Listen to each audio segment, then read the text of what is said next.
You're too much, James. I was watching you the whole time. I was balling away. All right. Good morning. It is the Sports Debate Podcast. I'm BA. Of course, you got James Martin. Of course, Jack Hirsch. Hope y'all are having a very good day or starting of a day. It's going to be warm here in Michigan. I don't know about the temperature in y'all's places, but it's going to be like 65 here today. It's going to be like midsummer. Well, beginning of summer. So let's get into the sports debate questions. First one. If the Raiders offer to trade the number one overall pick in the draft to the Jets for their first two selections, 2nd and 16th, should New York do it? I'm going to go to James first because I know this is your team, Jack. So let me go to James first. Okay, I'll take that. The Jets have a slew of picks in 2026, and they have a slew of picks in 2027 as well. So they got so much room to play with. If they were someone to ask them to, if they wanted to move up and the asking was the 2nd and the 16th, I say you go ahead and give it up. I say you just go ahead because that right there, because what you're solidifying is that you're not going to take Arvell Reese or Bailey. You're going to take a quarterback. That's the only reason you're moving up one pick. You're going to go ahead and get your quarterback now. And then you have 2 seconds. You have no thirds, but you have a 4th, 2 5ths, 3 6ths, and 2 7ths in this year's draft alone.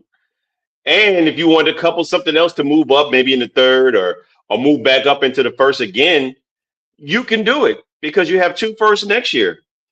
And so you can still obtain whatever it is you need. You're going to need probably linebacker. 3 first-round picks next. That's right. You're right.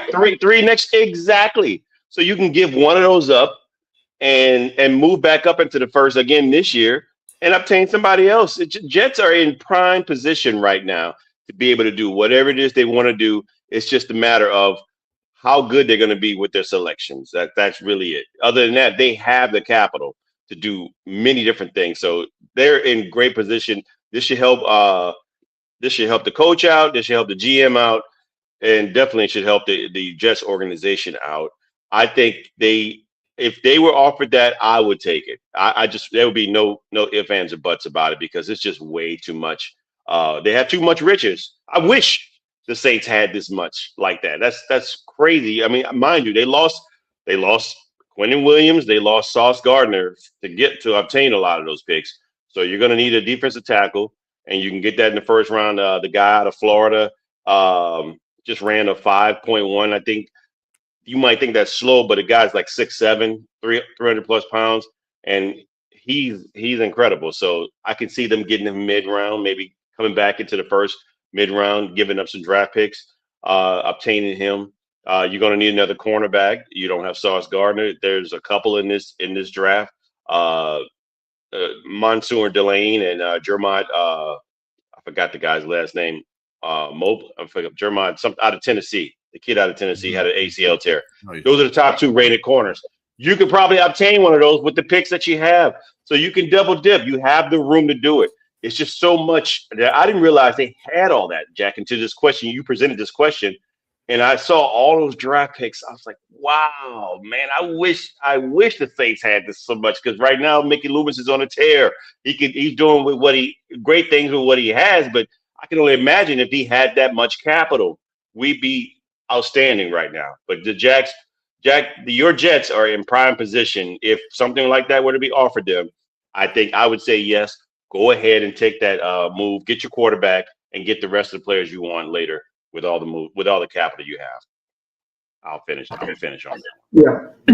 I got to tell you guys a little story, okay? I had my taxes done yesterday, and my accountant, I'm extremely friendly with him.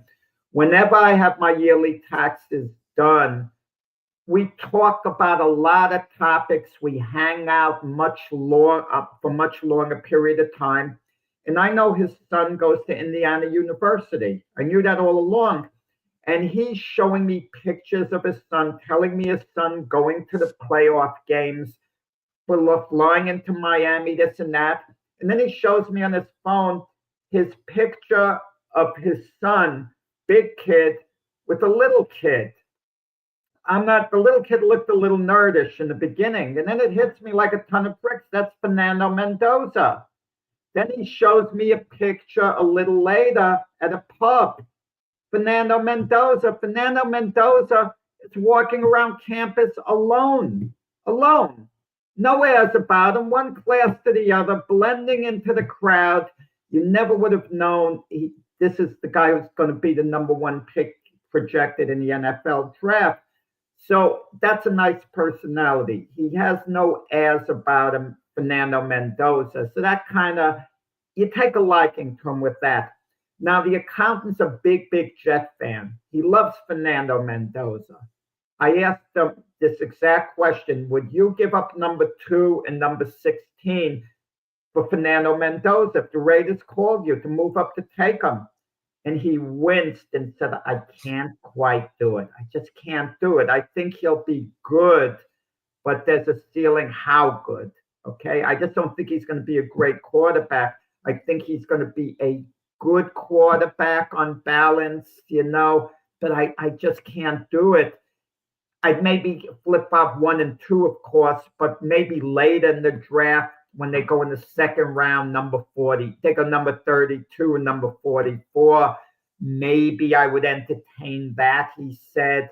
But no, I can't give up a prime draft pick at number 16 because odds are you're going to have a really good receiver there. The number nice receivers coming out of this draft, one of them is going to fall to 16. It might be Cornell Tate out of Ohio State, because a lot of these scouts have the mindset of James. James is talking about the combines. Oh, yeah, this guy did this at the combine, so let's take him. And the scouts think along the line that James could be. I have as much faith in James to be a scout as I do as the actual scouts. If I were owner, I'd hire James. He's going to do as well as the other scouts. He'll go to the combine.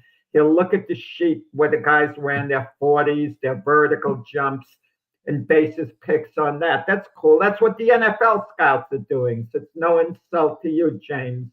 I think you're just as qualified as they are. I'm complimenting you, in that sense. But no, you can't do it because that's the elephant in the room, guys. And the elephant in the room, and I'm telling you now, and I'm going to tell you later on, I told you so into the future, is Trinidad Chambliss.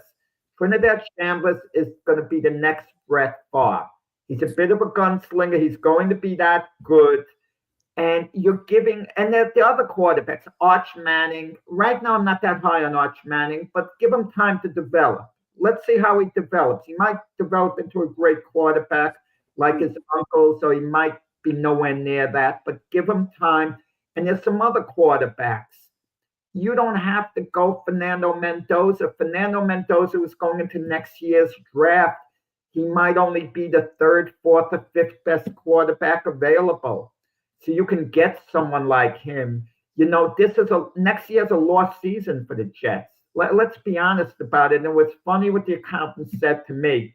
He said, knowing our Jets, they're going to screw things up. They're going to go 7-10 on the season and be out of range of an elite quarterback. That's the fear. They might overachieve and go 7-10. Imagine that. Okay. We want another 3-14 season. Make it 2-15. We're sacrificing next year. I understand what the situation is, but if the Jets were going first overall in the draft, they would practically be forced to take Fernando Mendoza. Either do that or they would have to trade down for more selections. No, I can't quite do it. I think he's going to be a decent quarterback in times. But what I was alarmed about, guys, I don't know what his height is listed as. I saw 2 pictures of him. And one of them, he seemed to have some height. In the other picture, he seemed to be just a short guy, like going to like a librarian, working behind the counter, a short guy. I don't know, can he take all those hits? and all that. I know in the bowl game he was tough on that goal line, play, but I gotta stop you right there, Jack. good. Come on, I gotta stop you right there, man. Because you're calling Fernando Mendoza short on one side of your neck, but on the other side of your neck, you are all in on Trinidad Chambliss. You know how tall he is? You know how tall he is? He's barely 6 foot. He's barely 6 foot. I'm not saying Chambliss, he throws his passes rolling out basically. Exactly. But that's the modern NFL. You move but Fernando around, Mendoza is a pocket. From the pocket a lot of the time. But Fernando Mendoza he's not that short. That the guy's son you talking about must be maybe a 6'6" guy or something. I don't know for sure. He's got to be pretty much up there. I don't think Fernando Mendoza is that short. He's listed as 6'5", Mendoza. Yeah, your friend's son must be a big guy. No, the other picture I saw of him in the pub, he was nice and tall and rangy in that photo. Mendoza, I think, is going to be a good quarterback, but that's the extent of it. He's not going to be a great quarterback. He could be a good quarterback, perhaps. I'll give you an example who could be a good quarterback. Trevor Lawrence. He's a good quarterback, right? He's not a great quarterback. So he could be the next Trevor Lawrence Mendoza, a decent quarterback. Yeah, with that said, I just think that if I had to pick, let's just say if Mendoza went next year, if he was here for one more year, I think out of that crop, he's still probably going to be the top 2 picks because of how he played. And if he played this year the same way, next year the same way as he did this year, I'm not sold like you on Arch Manning. I'm not sold just yet. I think I'm not sold on Arch Manning yet. Right. I said that's what I'm saying. I said just like you, I'm not sold on Arch Manning either. Yeah. But Trinidad Chambliss, I think. I'm with you. I think he's going to be a little bit better than people expect, and I think he's going to be because you can see. To me, he reminds me of Russell Wilson. I get the Brett Favre comp, but I just think of the height to me and what he has to do in order to get the ball out is he's got to roll out most of the time to be able to see because it's just more short quarterbacks. They just got to do that. They can't see above a 6'4", 6'5", 6'6" line, and so they most times in order to be successful, they have to roll out a little bit. And of course they use their legs too to run. But I just think that Mendoza still would be for you. The main reason I picked them getting changing those picks out is because of the amount of picks that you have, the amount of success. Why not take a run on him? And you can get whoever else you want in this same year's draft by maneuvering some of those picks. Once they make that deal, it takes a player like David Bailey off the table, an impact player at another position. And they're dressing quarterback now and next year. If they whoever drafts Mendoza, it's not even an issue to draft a quarterback next year, not one of the top quarterbacks. I'm not talking about taking a fly on someone in the later round. Anyone could do that.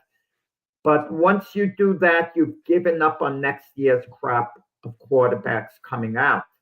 I'm just saying you got to preach patience. You're going to get someone next season that's just as good as Mendoza next year, which is going to be a good quarterback coming out of college. But Jack, they have 3, you said it yourself, 3 first-round draft picks next year. You can work magic with that.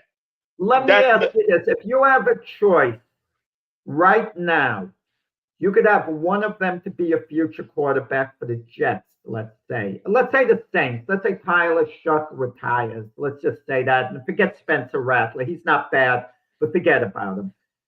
Arch Manning or Fernando Mendoza, who would you take? Mendoza first hand. You would take Mendoza ahead of Manning. Yes. If you're no, I'm not saying who's better right now. You have to project how good they're going to be going forward in their NFL career. That's all I'm talking about. I'm with you. Go ahead.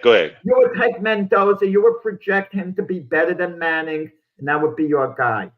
I'm saying that yes, because he did not unseat the guy. What was his name? who's the starter for Texas. Yes, he didn't unseat him. I just that to me, that was a red flag for me. That was a red flag for me. So you're projecting Manning won't be as good as Mendoza as an NFL No, I don't think so. I don't think so. And you're projecting the Mendoza is going to be better than Trinidad Chambliss. Are you projecting that? I'm not. That jury's out on that. I got to see a little bit more of because I thought no Trinidad. I think he was. I think he played great. You can't see more of it. Yeah, you're projecting. Okay, like you say. Okay, so now I'm still based on the tape and everything, and then the pedigree. I would give the edge to Mendoza. I would take Mendoza still. I would take Mendoza. First of all, he can see above the line. And two, I mean, again, I just saw. Look at the that win against who was that they played? Oh, Penn State. Yeah, that's just top notch for me, man. That's what you want. That's what you want to see. That's what I want to see for sure. And I think his ceiling's a little higher than people expect. The Jets should give up number 2 and number 16, trade with the Raiders, draft Mendoza. So that means with all the Jets need, they go to the second round and they pick number 32, number 44, where you could fill up some gaps. You can trade one of those first rounds you got in 27. That's what I'm saying. Yes, you do. You got 3. You can keep 2 for next year. That's a great position to have.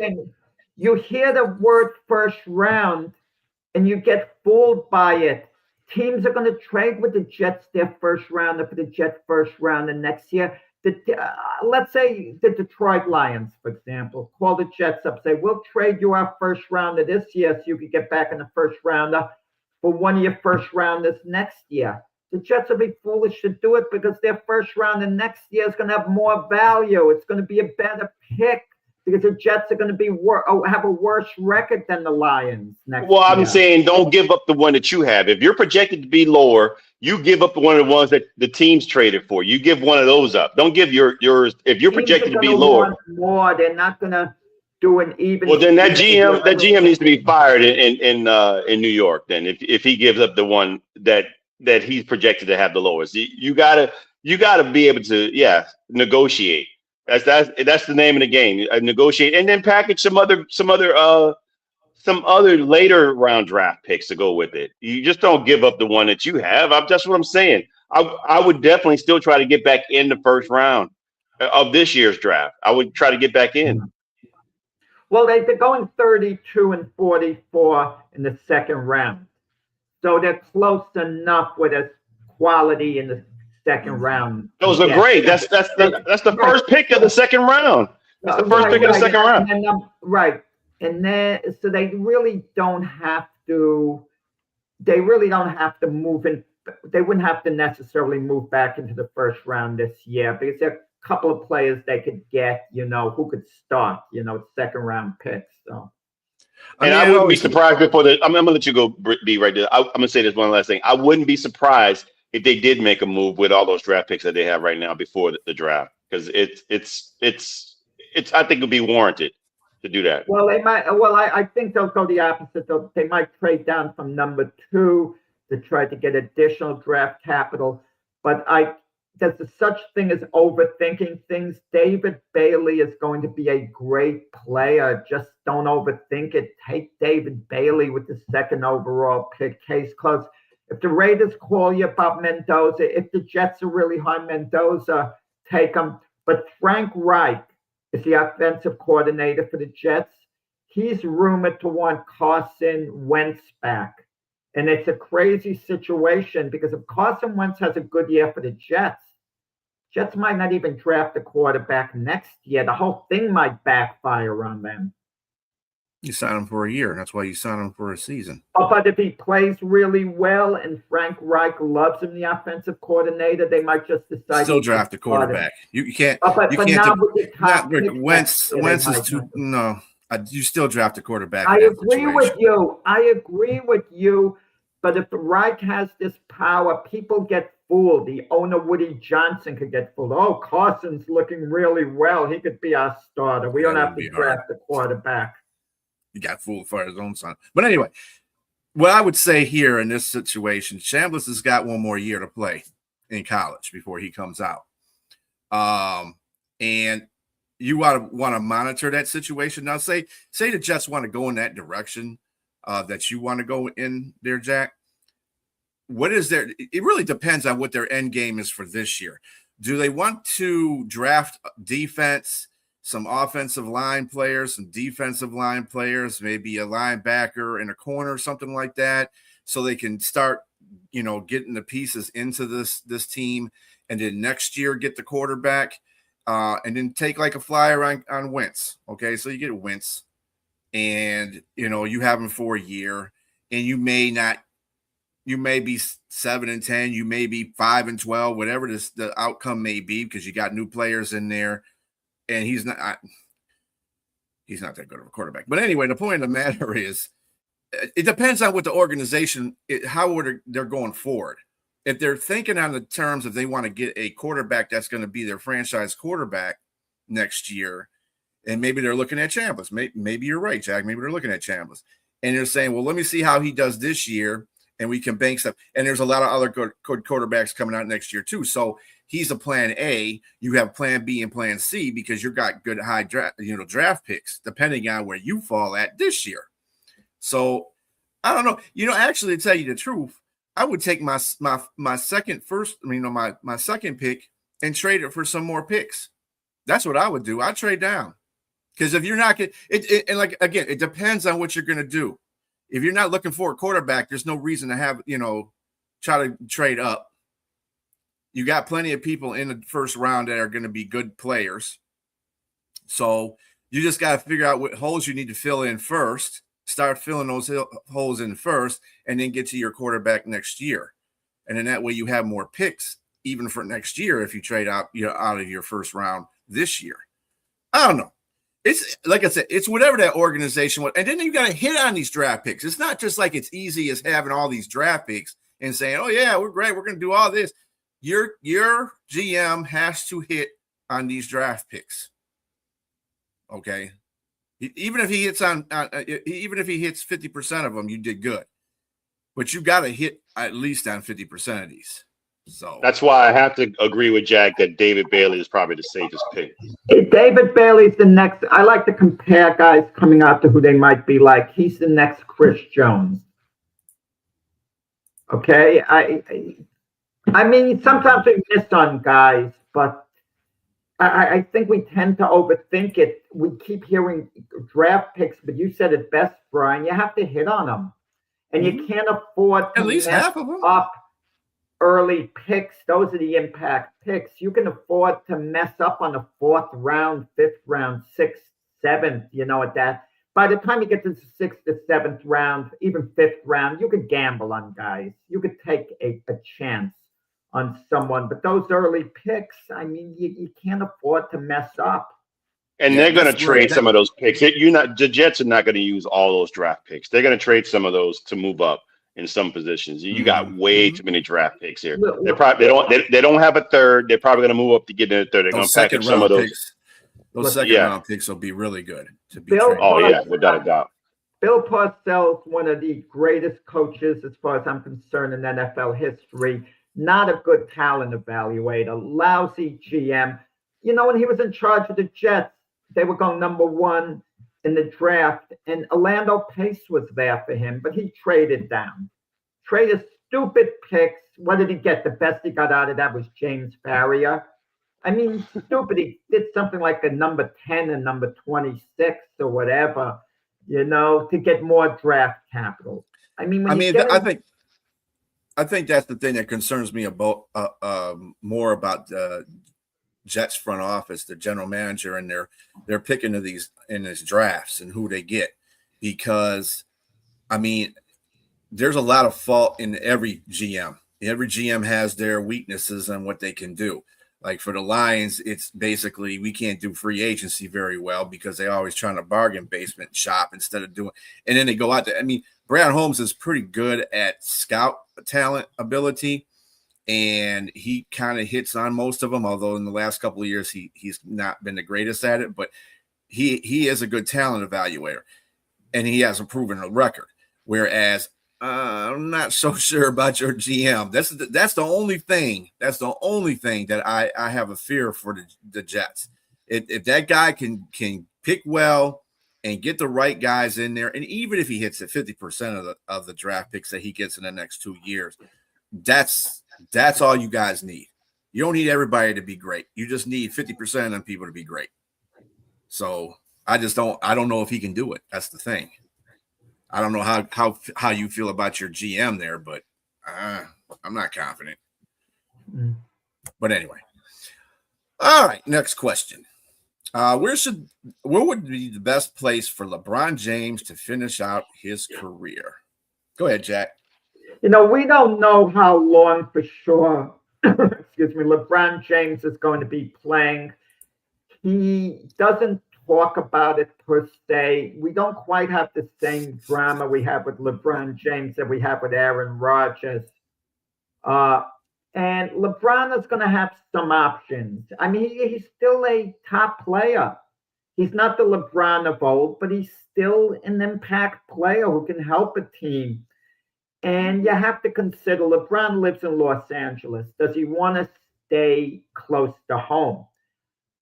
And with that said, he has two options, the Lakers and the Clippers. Going to the Clippers wouldn't make sense. The Clippers aren't going to be much better with LeBron James, teaming up with Kawhi Leonard. As far as the Lakers go, you get the feeling his days with the Lakers are going to end this season. I mean, he doesn't seem that happy over there, and they're not going to build a team around LeBron the way LeBron wants going forward. So I see him leaving there. Golden State has been discussed as a possibility, teaming up with Steph Curry.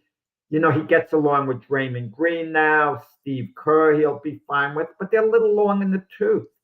They're not going to win an NBA championship with LeBron. I don't see LeBron going somewhere like Houston to team up with KD or go to OKC, go to San Antonio, because I don't think he wants to live there. No offense to those cities. It's not in LeBron's DNA. You got to live there. It's a big culture shock when you move, and he has his choice. Going back to Cleveland, it would be ideal. They love LeBron. They forget Miami. Miami fans were lousy towards him when he left, and even though he left Miami for good reason, he wanted to go back home to Cleveland. The way they turned on him in such a hateful fashion, he wouldn't even consider Miami now. If the fans were better, he would have considered going back there, I'm sure. But Cleveland is a great landing spot, to play your last year, 2, maybe 3 years.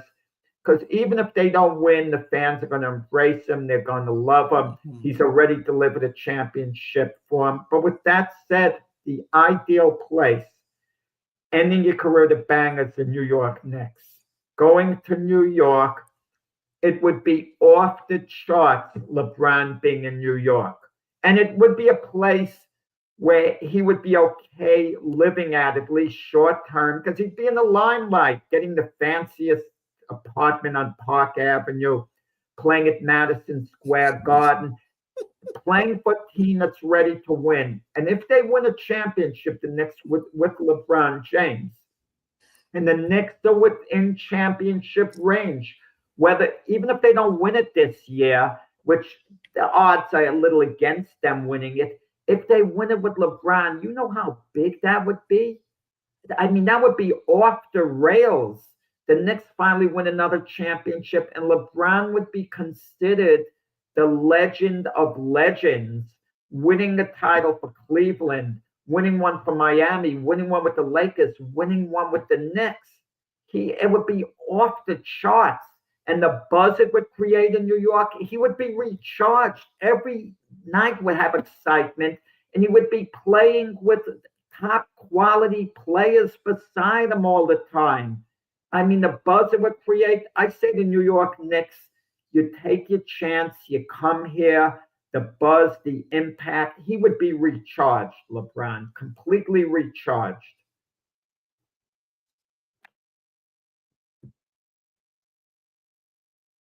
Mute, James, you're on mute.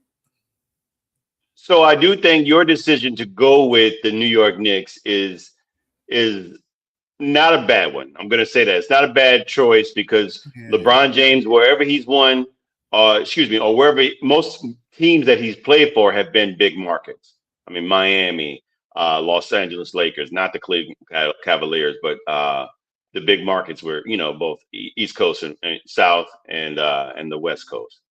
And New York would fall right in that mix as a huge market to go there. And right now, New York Knickerbockers seem like they're in prime position, even with Mike Brown as their head coach, to get off and position themselves to try to compete for a championship. I just still don't think that that's going to happen with LeBron James. I don't think he's going to go to a team like that when he's on the tail end of his career. I do think that he would travel to another team. And I think the biggest reason for not going to New York would be that he's already been there, done that with Mike Brown.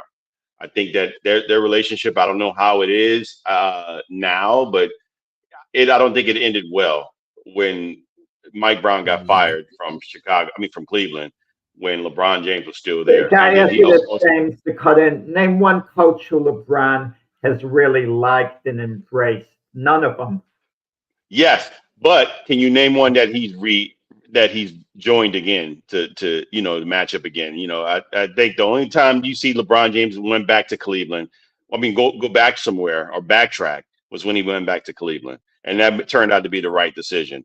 And that's my answer right here. He's going to go back to Cleveland to retire. He's going to go back there to retire. And Cleveland, let's not say that he's going there just to have a nice kumbaya moment and say, this is the place where I started, so this is the place where I'm going to end. They actually look good. They actually have the LeBron James is a defensive liability. I looked at a few teams that would be a defensive stalwart that would allow him to play his game the way he could play at this juncture of his career. I thought San Antonio would be good, the Boston Celtics, but the only reason why he wouldn't go to the Boston Celtics is because that's one of his hated rivalries. He's not going to go back there, and he hated the fan base and everything, so he's not going to go back there. The Detroit Pistons, I thought that he might go there because I could see him teaming up with Cade Cunningham, and they are a great defensive team. With that said, I think LeBron would help them in the sense that maybe he puts them over the top. But with that said, Cleveland, I mean, if they keep him and Donovan Mitchell, even if LeBron James came off the bench and they kept James Harden, let's just say they kept James Harden to play his position, and LeBron James manages the second team and comes off the bench. And with Jared Allen and Evan Mobley being their defensive guys there, they would give the East problems. I think they would give the East problems, and that would give LeBron James sending him off potentially with a championship. So Cleveland to me sounds like the best option right now because it's too many things tied into it. Again, that's where he started. That's where he can finish, and he can finish there with another championship. He would give him 2 championships that he's done. And not saying just him this go around because obviously he's on the tail end of his career. But with that being said, and it gives him a 5th championship, and it puts him in the upper echelon of those great players, which he's still already there, but it just solidifies it. And it does it in style by, again, going back to where he started from and with Cleveland. I just can't see anybody other team right now. I mean, Cleveland makes sense as far as where he would live because he lived, in the area, Akron, grew up around there. As far as when you start talking about places like Detroit, I mean, get out of here. He doesn't want to live in Detroit. I mean, I no offense, Brian, but I think back to Alex Rodriguez when he was a free agent and Scott Boras was his agent negotiating. Alex Rodriguez got involved. He said, Scott is going to have me sign with Detroit and he's going to go and live in Los Angeles and I'm going to be in Detroit. I mean, when you come from another city like LA, New York, Detroit's not a destination place. Milwaukee's not a destination place. You got to understand that LeBron has to live somewhere. Cleveland makes a ton of sense. I'm not arguing against Cleveland. I just think New York would energize him a little more because they already won a championship at Cleveland. He already accomplished his objective at Cleveland. It's always nice to win again, but he's done it at Cleveland, and the fans appreciate him for it. They're never going to forget that, okay? But you win it at New York, it's going to a parade. He's going to be the legend of legends, LeBron. You win it at New York. He's already the legends of legends. Myself, there's one coach he did get along with, Tyronn Lue, the Clipper coach, but the Clippers still on a destination place. I mean, he's already the legend of legends, Jack. I would say right as of right now. But to say that Detroit wouldn't be an option because it's a place he wouldn't want to live, for all intents and purposes, is only going to be 1 year, more than likely, if LeBron goes somewhere else. He's done. I mean, I think he's done after 1 year. James, LeBron might be chasing a ghost, and that ghost is Michael Jordan. And believe me, I'm sure LeBron thinks of it constantly. He wants to go down as the greatest NBA player of all time. You know, it's all perception. And the way to do it right now is just pad your stats, hold every record possible. And then when people compare, they look at LeBron's records. But you win an NBA championship with the Knicks, that'll actually catapult him ahead of Jordan. They say, this guy's career's been like crazy. They wouldn't care 5, 6 rings. They say, but look at LeBron's rings. He's won it with 4 different teams, and Jordan didn't win it with the Wizards.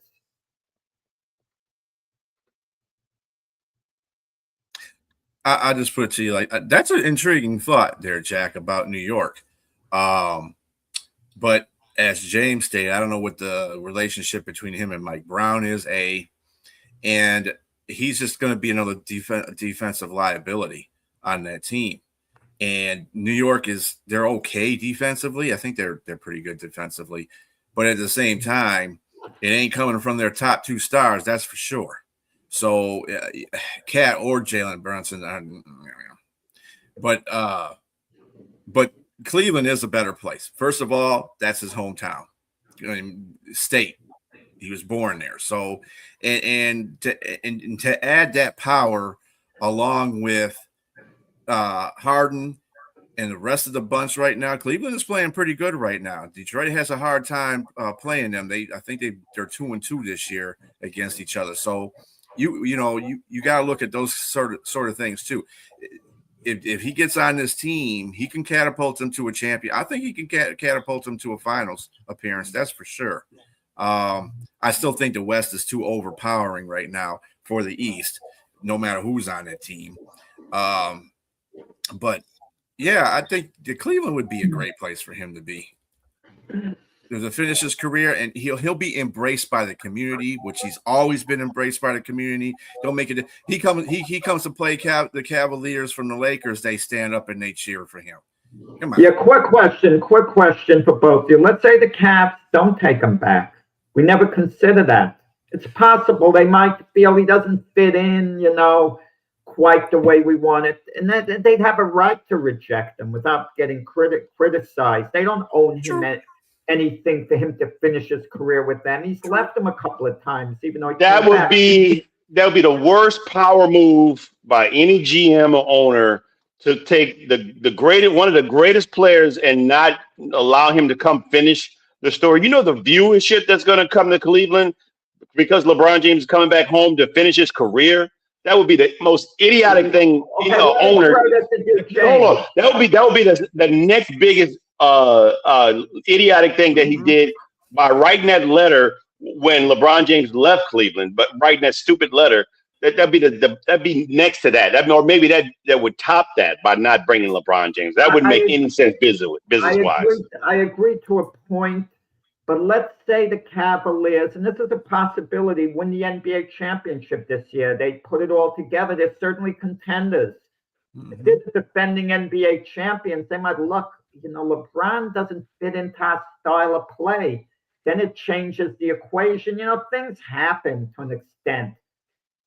And they might tell him, we don't want Bronny to come along as well. Well, I hope they don't accept Bronny. I mean, that might be a deal breaker for LeBron. Who knows? The Knicks might say, sure, we'll get Bronny and give him some playing time. To the argument, that Cleveland would, LA's trying to bail on him. It's already obvious that the front office don't want him there. It's subtle, but you can tell that the ownership does. I'm not talking about JJ Redick. I'm talking about. I'm telling you why. I'm going to tell you why. because Jenny Buss had a relationship with Phil Jackson, very close. I don't have to go into details. And LeBron and Phil Jackson don't like one another. And believe me, behind the scenes, that enters into it. Even no one's going to say anything publicly. But she's no longer an owner there, though. Right. That's true. But I guess she has clout there. Look, with every superstar, there's baggage that comes along with them. There's the ego. There's everything. When you begin to decline, people get tired of that because they tolerate those things, the little things that you have, because you're able to produce. When you're not producing, that ego and everything has to go out. And look at Chris Paul. I mean, prime example. Not saying LeBron James is at the level of Chris Paul, but Chris Paul couldn't keep doing the antics that he was doing when you didn't have the skill set to match that or surpass that. And LeBron James has waned a little bit. He doesn't play defense, and he still plays really good offensive ball. He plays good, but he's not great. He's not the LeBron James that won the championship for the Lakers in 2020. He's not even that. So it's just and then they brought in Luka. They got to build around that guy, a guy that's 25 years old. LeBron James is 41. That's a big difference. Yeah, and ending on this point though, Jack, you're right, because you don't know what these teams may want or not want, and to me, and I'm not a big LeBron fan, but if LeBron was to be offered a contract, even by the Pistons, I wouldn't mind that at all. But I think the point is that the team's got to want her. And, we're talking all this speculation, but you never know. Maybe somebody's like, we don't really want LeBron James right now. And that's sorry to say at this point of his career, but it is at this point of his career too. So, I mean, I understand it if they refused him too, but it is what it is. And he would have to, I think LeBron James would probably have to be humble enough to take like the basic contract, to take what is, I can't even think of the word, to take certain criteria or standards that they might require of him to not come in like this. You can't come in with these type of attitude or this ego. You got to humble yourself and come in. If you're going to play with this team, because first of all, we're trying to win another championship. If the Cleveland Cavaliers win this year, and he goes back to Cleveland, we want to win another one. And we want you to send you off the right way. Yes, LeBron James will have to comply with that. Yeah, we have a coach, LeBron. We don't need you as a coach. I mean, you can be a mentor to the players, but you ain't coaching his team, bro. We got to. Bronny can't come here, and Bronny can't come here. That's probably more than likely what they would say. And that too. Yeah, that too. All right, on to the next. Should the World Baseball Classic be stricter in its nationality requirements and in adhering to the request of the major league teams who won't want certain players to play less? I think I'm gonna go Jack on this one. Yeah, I don't know what to make out of the World Baseball Classic. It should be one of the biggest things in sports. It should be to baseball what the World Cup is to soccer. And yet it's fun and games. It's glorified exhibition games. You want athletes who actually come from that country. You don't want them to have a smidgen of a relationship with the country. I'm seeing an interview the other day with a player from the Dominican Republic, the Yankee catcher Austin Wells. If you look at me, I'm as Dominican as Austin Wells. Okay? And I'm looking and I'm in disbelief. Austin Wells, a white American, who was born here in the United States, who's lived here his whole life. He's playing for the Dominican Republic. And Harold Reynolds was humored by it. And he asked him, what's the link? Well, he had a grandmother who had some Dominican heritage or whatever.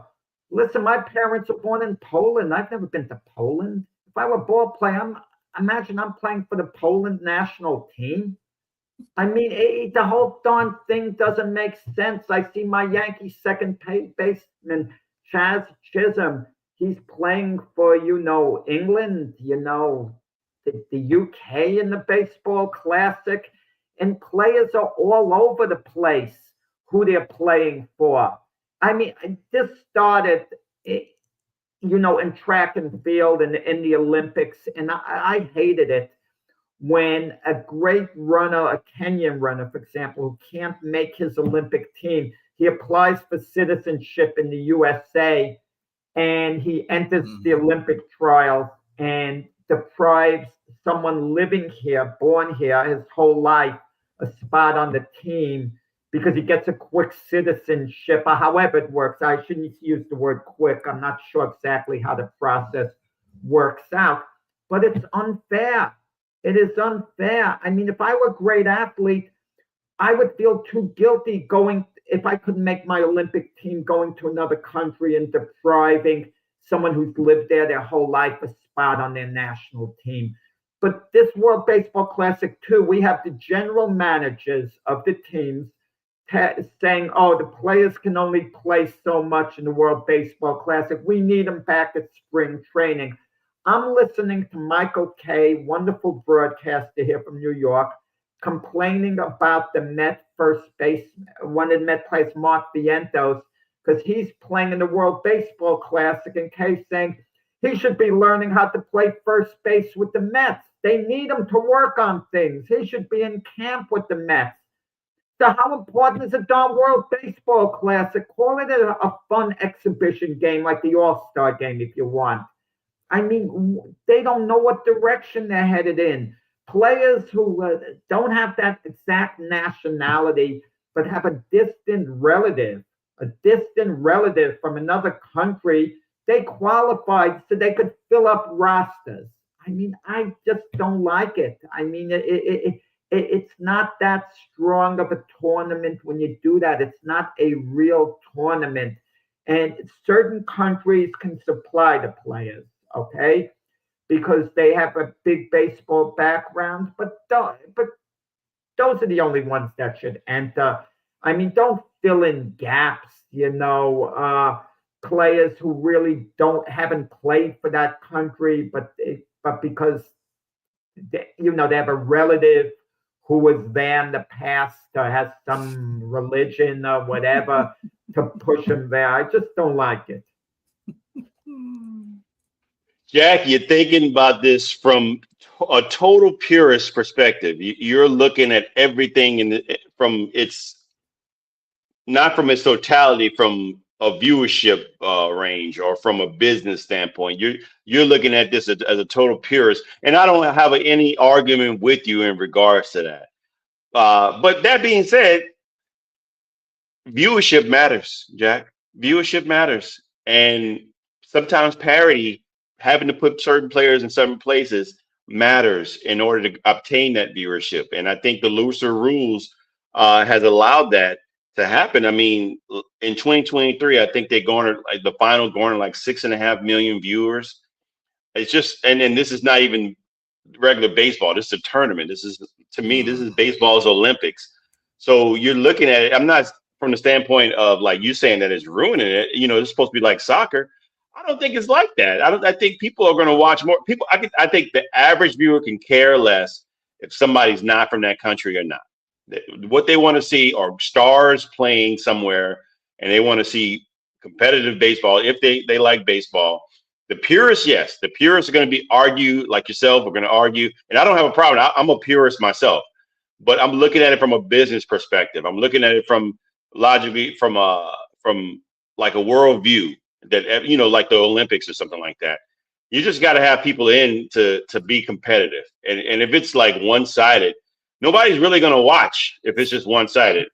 I see. I know Richard. I knew Richard probably going to agree with Jack on this, but I'm just looking at it from all sides here. I just think that, you got it, in order to be competitive, you got to have some level of parity. I'm not saying that it's right to have a guy that has a grandmother that has an inkling of a specific. That's goofy. That is the dumbest thing I've ever heard in my life. But yes, I still see it from a perspective of business. I mean, I drove Uber and I allow me. James, Austin Wells, they asked him, does he speak Spanish? He doesn't even speak Spanish, and he's representing the Dominican Republic. It's terrible. Yes, I agree with you, Jack. I understand that perspective. But again, speaking from the business perspective side of it, they're going to figure out ways to be able to obtain viewership, to obtain ratings, and so it probably would have been not good had there been no players. I mean, you see Olympics in basketball. A long time ago when the USA would just dominate teams. I mean, nobody wanted to see that. Now it's competitive. Now you see a lot of other teams. They play for their teams, and some of them, it may be the same thing. Some of those players don't even recognize it. The countries in the off season, they play in the NBA. I'm good with that. The NBA does it the right way. Yes, but with that being said, the level of the level of talent has improved in other countries, Jack. It may not have improved in baseball. Well, leave those countries out. If you can't put on a representative team, they shouldn't be in the tournament. Just put in the countries who have at least a slim chance of winning the tournament, or at least holding their own, not being embarrassed. Then are we calling it a World Baseball Classic? Yes, it is a World Baseball Classic. If you have no hope of winning at all, you can't complain. You want to be a participant, put in a team. I'm not saying you have to be that good. That at least if you're going to lose, you lose 8-2 game after game. You'll lose decisively, but you won't embarrass yourself.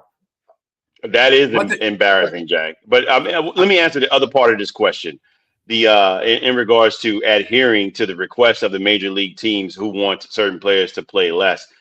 Yeah, I disagree with that too. I think that's on the Major League Baseball or Major League Baseball and their collective bargaining agreement. They need to imply that into their rules to state that they don't want players to play outside of the league more so. That's their fault. If that's part of the question here, I think a player should be able to do whatever they want to do if it's not in strict rules within the collective bargaining agreement. If it's not within the confines of that, then they should be able to go ahead and represent their country and do other things, even if it is tying into too close to being the spring or baseball when it's time to go play the start of baseball. So I think the baseball collective bargaining agreement should change if it doesn't have those standards in there.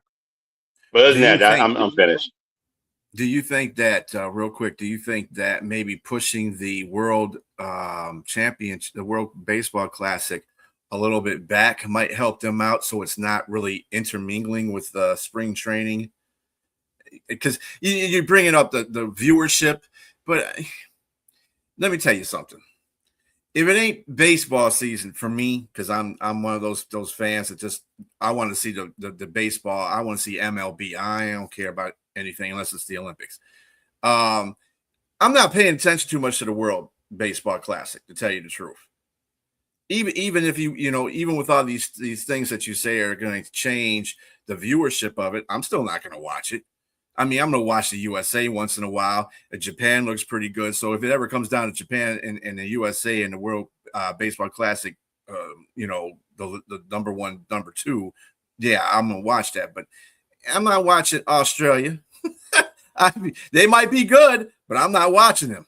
So it's just, are we really, I mean, what are we doing here, to tell you the truth? It's a good concept, but are they doing it at a right time frame? And they're doing it basketball, hockey.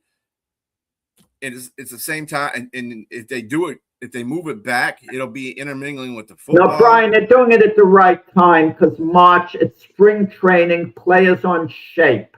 Now they're just trying to sharpen up. You can't do it mid-season because the break in the schedule, you got to finish up at a certain time for the playoffs. You can't push the season any further back. So they're actually doing it at the best possible time. I do have to give, them credit for that. All right.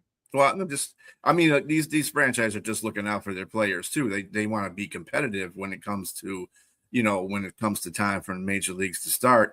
They don't want to see their players go out there and get hurt. So I don't think it's not necessarily, as you said, it's a business. So it's also on the business side of the MLB too. I mean, that's they're exactly that's what I was saying. Maybe they should change their collective bargaining agreement to imply that they should not allow certain teams may have the right to deny the request of their players to be able to play in that, because they're considering, like, especially someone who might have been injury prone or something like that. It goes against their contract. All that needs to be verbiage needs to be in the contracts. It needs to be definitely in order to sway or to make them feel better as a league or whatnot. But yeah, listen, there's certain players who played, like Pedro Martinez, David Ortiz of the Red Sox, who live in the Dominican Republic in the off season. They're true Dominicans. That's who they should represent. I mean, but then you have the case I mentioned, Alex Rodriguez. He's Dominican, clear-cut Dominican, but he was born in the United States. He's lived his whole life in the United States, and then he made a statement years ago when he was playing, I want to represent the Dominican Republic. Well, you've lived here your whole life. I object to that. Okay? You're going to try to beat the United States of America, the place you live at? I mean, you could live here the majority of the year, but let's say you own the place, you have your heritage elsewhere, and you do go back there and spend time back there. I'm okay with that if you were born there and so on. I mean, but if someone is clear cut from a particular country, just because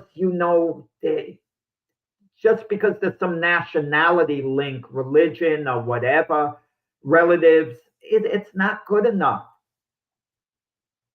Yeah, I get that. I'm with you on that whole situation. I mean,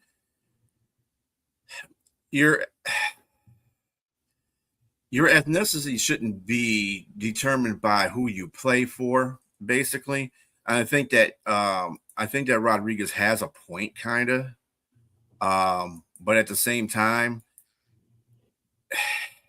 I kind of disagree with what you're both saying on that in regards to because it's like a hypocritical statement, wanting a player to play for your United States, but yet you let these guys come in from a whole nother country that don't have citizenship here, come here and play in the U.S.